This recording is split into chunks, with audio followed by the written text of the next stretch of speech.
We're going to do a water pump replacement on this 280ZX, and the first step is to drain the coolant. Just put some type of canister or container under here, and this little white drain plug here is what you're going to undo. After you undo that, you'll see it start to come out, but kind of slowly. Just go to the top and undo the radiator cap, and it'll come rushing out. There's a lot in there if it's full, so you're probably talking about 10 or 11 quarts, so make sure you're ready. Once the coolant's drained, you're going to want to start giving yourself as much workspace as possible. The water pump is down in here, right behind where the fan is. So we're going to, well, I disconnected the upper radiator hose altogether. I'm going to replace that anyways. And then we're going to remove this radiator fan shroud next, right here. I'm going to show you the location of all the screws on the shroud after I get it off so you can visualize it better. But this lower radiator hose bracket right here kind of gets in the way of your access to one of them. So since the coolant's all drained anyways, you should probably just remove this bracket and hose, especially if you're going to replace them and take them off to inspect. It's a good idea regardless. Alright, here's the shroud removed. That curved part is the top, and there were just two bolts holding it in. One here, there's screws, and one here, right there. The next step is we're going to loosen the fan pulley nuts. They're right here, here. There's going to be 4 of them around this base right here. So we'll just loosen those up.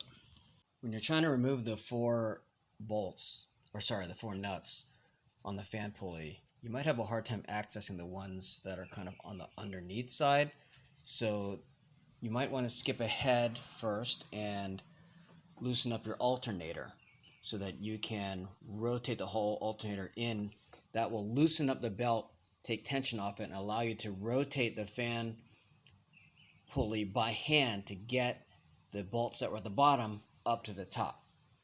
And this is the bolt right here, the one on the top, to loosen up the alternator, and then there are 2 on the bottom. Here we are on the underside of the car, and there are 2 more bolts, a 12mm bolt right here, and then one on the back side of the bottom of the alternator. You'll have to loosen both of those so that you can tilt the alternator in towards the motor to loosen the belt.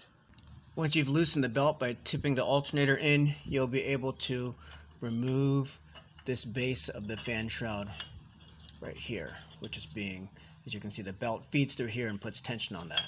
So make sure when you reinstall it, you get that groove back in there. And now you can see our water pump here. It shouldn't really make noise like this. Mine's leaking anyways. I know I'm going to replace it, but I would now go around all the bolts, put down some penetrating lube like PB Blaster or Croil, something like that, and let that sit for a bit before trying to remove them. By the way, this is the new Datsun water pump we're going to put in, and it's just good so you can visualize where all the bolts are going to be that you have to take out. As you work your way around loosening these bolts, I'm just going to show you on the one that's out of the car, it's easier. It's best to kind of go in a star pattern so that you don't have one side like completely bound with the other side's loose. So just kind of loosen up in a star pattern as you go. Just keeping in mind that these 2 are going to be 12mm heads, and the other 3 are going to be 10mm. Once all 5 of the bolts are out, you can just pull this off. Just be aware that a bunch of coolant's going to come leaking out of the block at that point, so make sure you have a pan underneath to catch all that when it comes out.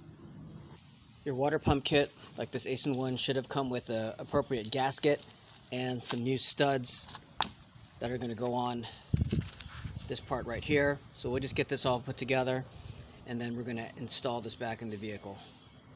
Before installing your new water pump, make sure you clean up this entire mating surface of any old gasket material so that you don't get leaks through there. When you install the bolts to put the water pump back on, be careful not to over tighten them. The 10mm bolts are only supposed to be like 3 to 7 foot-pounds, and the 12mm bolts are only supposed to be like 7 to 12 foot-pounds. Right, as you reassemble and you're tightening your alternator back in place, once you've got all those fan shroud nuts on, make sure there's still some play in the belt. You do not want to over tighten that belt. You're going to put too much strain on the pump bearings, and it's going to just fail sooner after that. Once you've got everything put back together, just refill your coolant and go ahead and bleed your system, and you should be all good. Check for leaks, of course, And hopefully this helped you out with changing your water pump.